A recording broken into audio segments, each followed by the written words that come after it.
When the stars talk, they talk to Andy Cohen. Jimmy Fallon. Adam Lambert. Madonna. You're very nosy. You just want to know everything. I really do. I'm just going to send my diary over to your house. Open it up, read it, send it back to me, okay? Amy Schumer. Niall Rogers. Hi, Connie Britton. Hi, Andy Cohen. How are you? If I ask too many personal questions, tell me to stop. You know what? The thing is, you can, because I feel like we're just chit-chatting on your couch, which we basically are. That's the dangerous And that's thing. where I get into big trouble. This is Deep and Shallow. With Andy Cohen. Only on Radio Andy.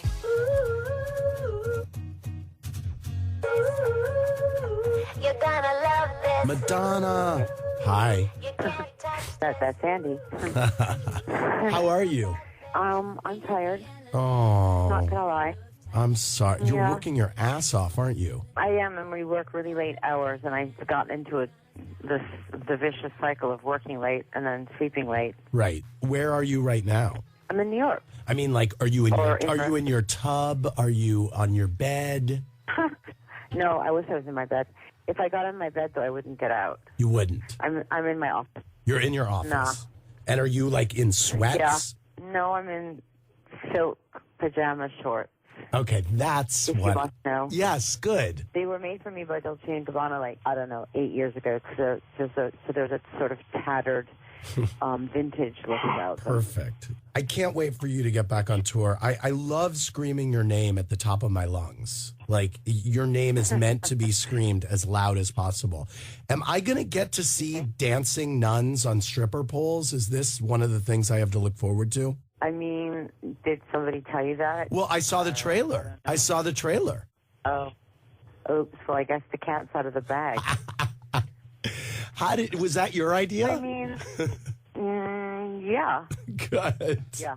It was. I mean, I just like the juxtaposition. Yeah, you always do. I'm very immersed in deconstructing the concept of sexuality and religion and how it's not supposed to go together, but in my world, it always goes together. Always. That is one of the reasons that I love you. And so I'm assuming we will be hearing "Bitch, Get Off My Pole" while the nuns are on the stripper poles.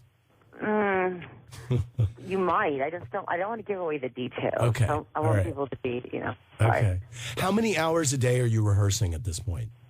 Well, I consider like meetings for video and fittings and all that all part of the rehearsal process. So, I mean, that's like, I don't know, 10 to 12 hours a day. Oh. What are you eating? Anything I can get my hands on. Come on. No, really. I mean, I have to keep eating so I have energy. I eat food, normal food like omelets for breakfast and healthy lunches and things like that. But then I'm also supplementing that with power, like shakes and like energy bars and things like that. Right. I have a girl that follows me around. I call her the food police. Perfect. Like, are you eating? Did you drink enough water? Are you eating? Did you drink enough water? I'm like, get off, bitch, get off my pole.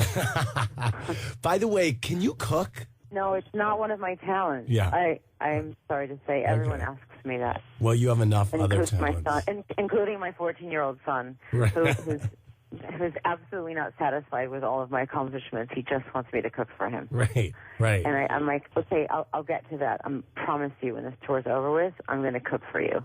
Speaking of your kids, I loved seeing Rocco on the last tour. Are we going to see him doing anything on this one? I think he's probably going to work behind the scenes. He's not, he's not interested in performing on stage with me right now. Okay. He's 14. Right. There's way cooler things. Really? Your mom is not that cool when you're 14.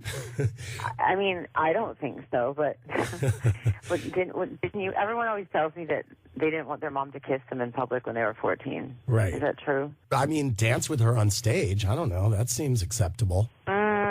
I think to Rocco, dancing with me on stage is equivalent to kissing me in front of his friends. Right.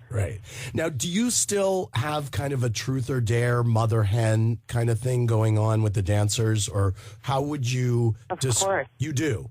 Mm-hmm. And are Every they? day, they're my little babies. They're your babies. And did you? Yeah, are there any repeat dancers from the last tour, or are they all new? No, there's some from the last tour. Yeah. Tell me how you balance hits and new material on your set list. Well, it's tricky because, of course, the thing that I'm most excited about doing is my new stuff. 'Cause Yeah. it's my new stuff.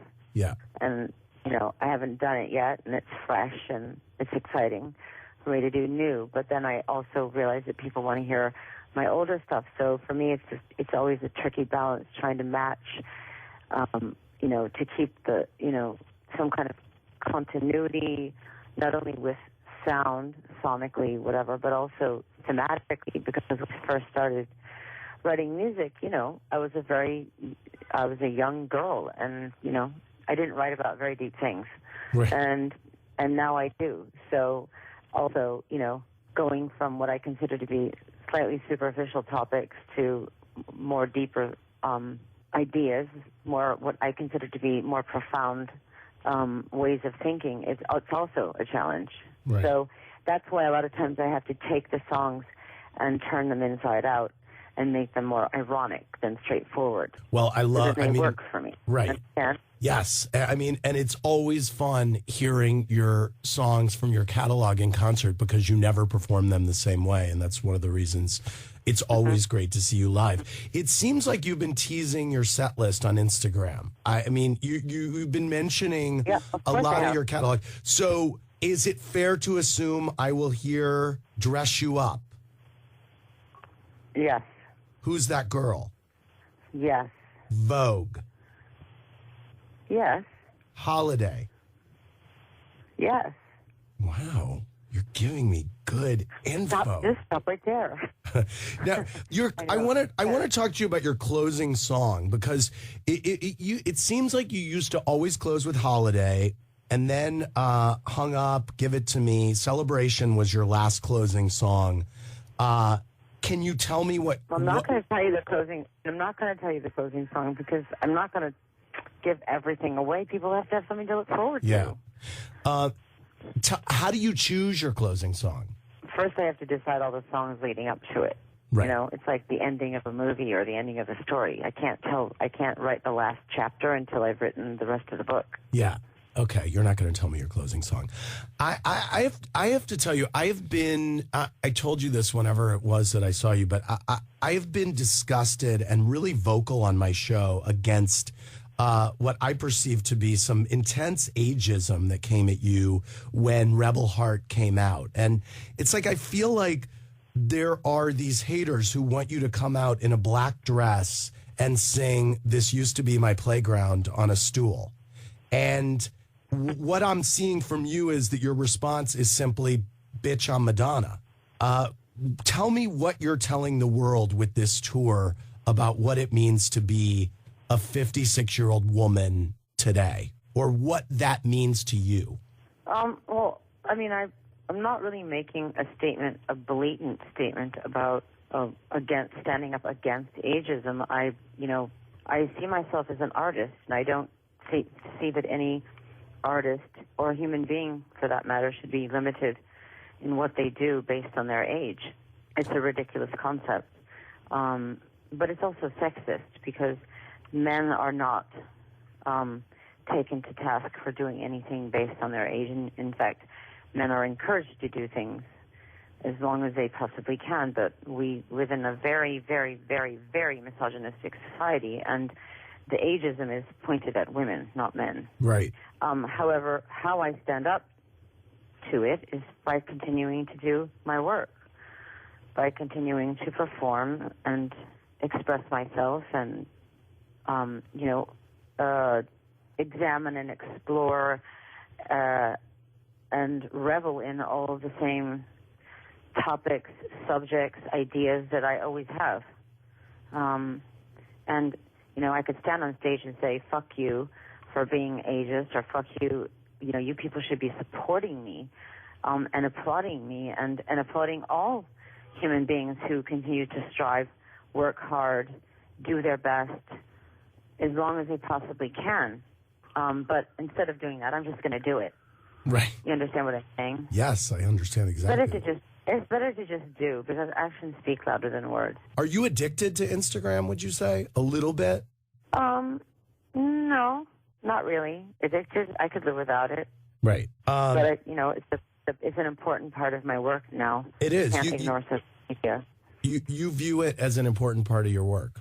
Mm-hmm. You know, I like to think of it as a kind of art gallery for like my thoughts, my dreams, my wishes, my state of mind. I like to make statements. Yeah, and I love you have so much your catalog of photography of you and your career and your life is I love it that you share that with your fans. It's incredible. Yeah. And I know, and you seem like someone who doesn't love to look back. So I always like when you do. I love to look back and see the great art and artists that I've had the privilege to collaborate with. And really, it's, in like posting pictures of all these great artists that I've worked with, whether it's Gautier or Keith Haring or Stephen Meisel or Herb Ritts or, whomever. It's like, wow, what a lucky person I am. I work with the greatest and the best and the finest. And it feels like also a time that will never happen again. Yeah. Do you know what I mean? Yeah. So it makes me feel really blessed. Okay, hang tight. I have a lot more to ask. We'll be back with Madonna on Deep and Shallow. You're listening to Deep and Shallow with Andy Cohen.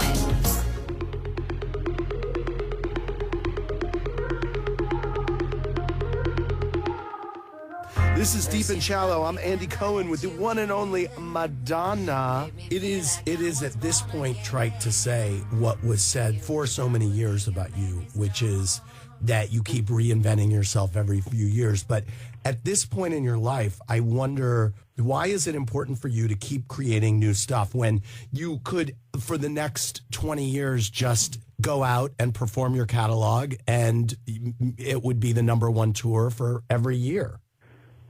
Because as an artist, I have something new to say every time I make a record.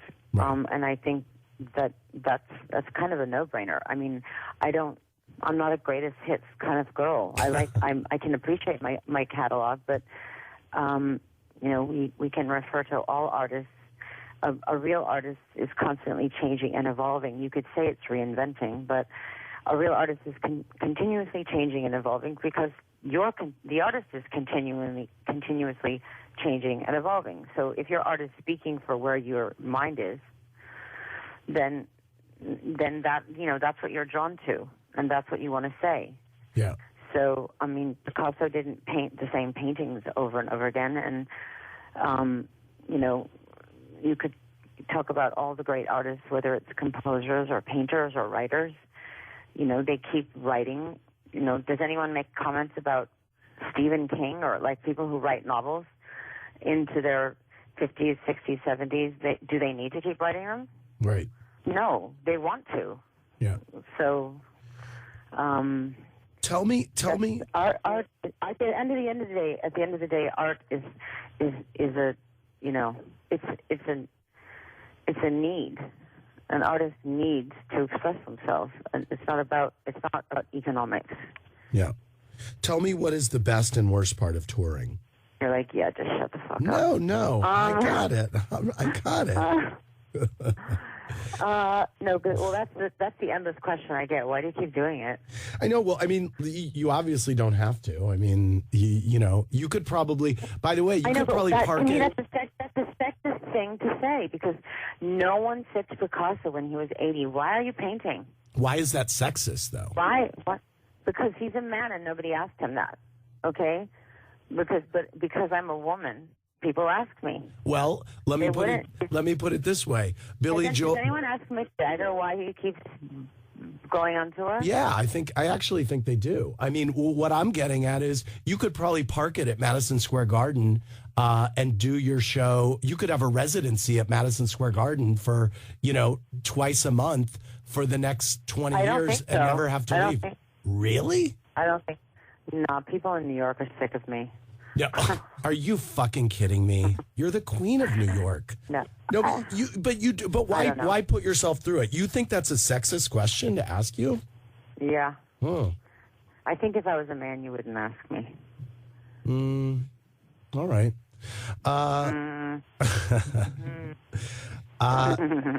Let me ask you this. Your tours have had a specific theme or narrative throughout. What is the narrative in this production, or what inspired it? What is the being a rebel heart, being a rebellious soul with a big heart. That's the theme of the show. Or a revolution of love. Do you have a favorite city to perform in? Well, in America, my favorite city is New York. Obviously, it just is. Even though they're over you? I think maybe they're sick of me. No. I don't know. No. You know the old saying, you're a prophet everywhere but in your own country. I love New York, and so of course I love it. And it's right down the street, Madison Square Garden. Right. Very convenient. Perfect. I like the idea of yeah, perfect. Outside of that, I love a lot of cities in Europe. I love performing in Paris, Rome, London. Is there a city you've performed in that you will not return to? And I love going that I will not return to. Oh, I don't think I should go back to Moscow or St. Petersburg. Right. You stirred some shit there, but God bless you for doing it. Yeah. Do you think they would have you back? No. No. Well, that's okay. Right. What is your current favorite? Why would I want to perform? Why would I want to perform in a place where being gay is illegal? Amen for that. Do you have a favorite song on a current favorite song on Rebel Heart? I mean, I love Ghost Town. I love Bitch I'm Madonna. And I love the, Illuminati, Holy Water, Sex, the darker, crazier, more controversial songs. Do you have a song from your catalog that you've kind of silently said to yourself, I know that people would want to hear this, but I'm too fucking over it to sing? I mean, I said that, and now I'm doing them in my show. So I guess I'm a little bit cray. Right. You maybe said, I'm never doing Dress You Up again, and then there you go. There you go. Exactly. Do you get nervous still? No.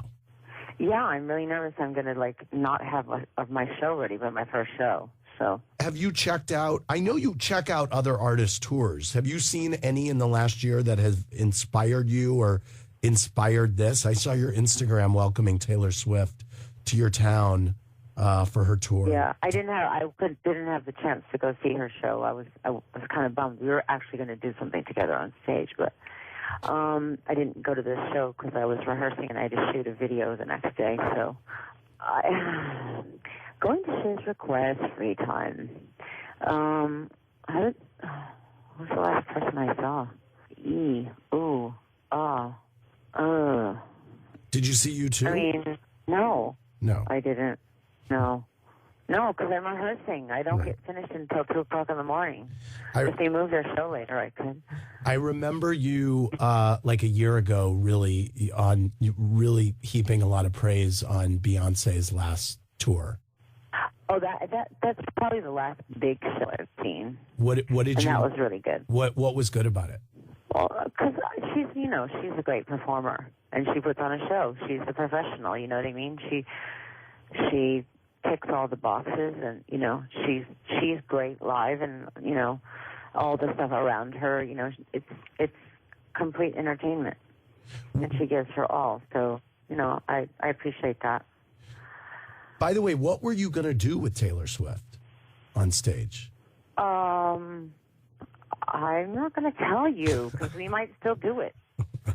You're very nosy. You just want to know everything. I really do. I mean, I really do. Tell me, what is the, I want to go back to something. I'm just going to send my diary over to your house, okay, with a key. Please. Open it up, read it, send it back to me, Please okay? do. I want to know fucking every... Skip over all the parts about, who I have crushes on and things like that. Oh my God! There's no way I'm skipping that part. Now I want to know who you do. You have a crush on any of your dancers at this current moment in time? I mean, I always do, because you have to have. Right. 'Cause, that's like, you have to. Do they? I have stage bays, yeah. You know, I call them my stage bays. perfect.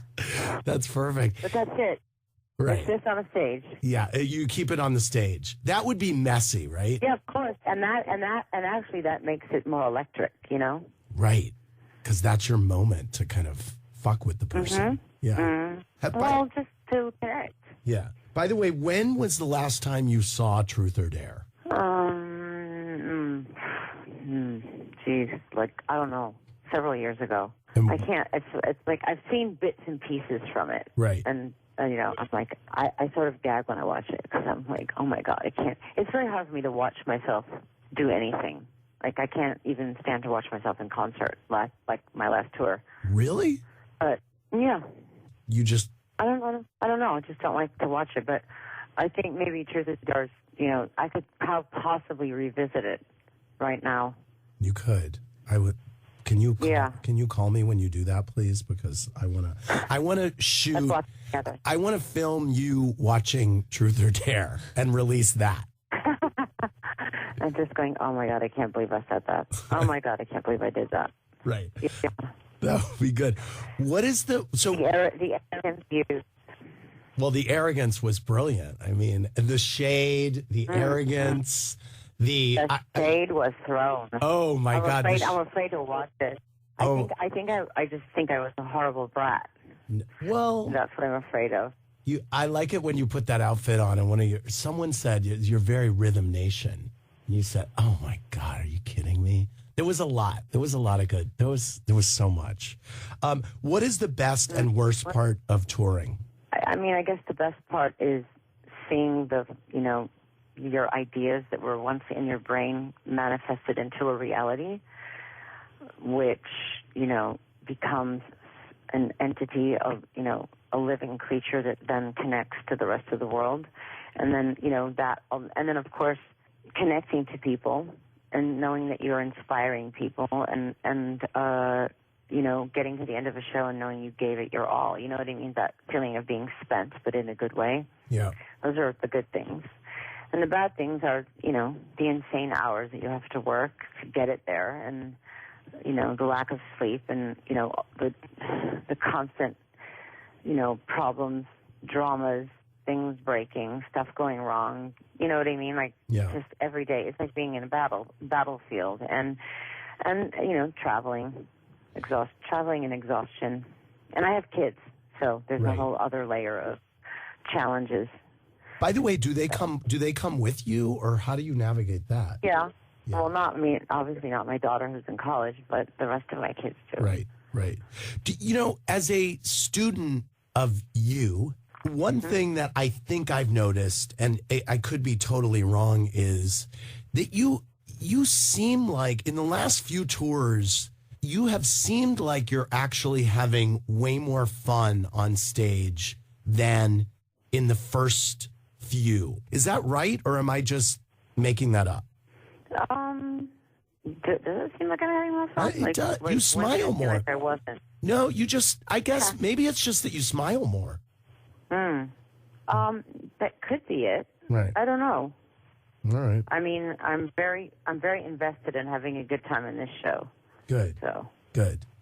Not beating myself up if I make a mistake. So, grill or no grill on stage? It's really hard to sing with the grill in your mouth. Right. You end up lisping, or like putting your teeth together is actually essential to singing well. Right. So, right. As much as I love a grill, it probably won't be in my mouth when I'm singing. All right. Well, I couldn't Unless love. you want me to sing like this. No, I don't. I don't. Okay. I want to hear you. I will be there the first 2 nights of Madison Square Garden. I cannot wait. I love you and I thank you, and get some sleep. Okay, thank you so much. Okay. But make yourself noticeable in the crowd so I can. I will. I'll be screaming your you. name the loudest. Yes. Okay. That's all we have time for with Madonna. I mean, I hate saying that sentence. Tomorrow, Bill Hader drops by Deep and Shallow, and don't go anywhere. Radio Andy continues next.